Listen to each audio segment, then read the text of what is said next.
corre sobre la senda de huesos, donde los ancestros susurran su nombre. Matitlactolsentilican ininyancuichihuatlachtoli ashcancayotica, tlaloa. Verbo tlaloa, en tiempo presente, muy sencillo. Tlaloa es un verbo reflexivo, por lo tanto diríamos motlaloa.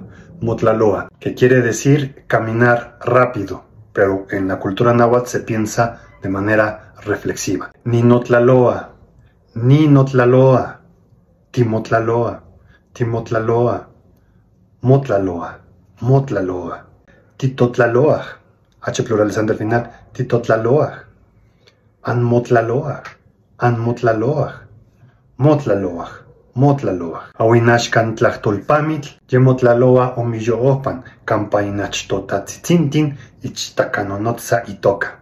Corre sobre la senda de huesos, donde los ancestros susurran su nombre. He runs along the path of bones, where the ancestors whisper his name. No toca toteca escalante, satepan titotasque ipan oxevide.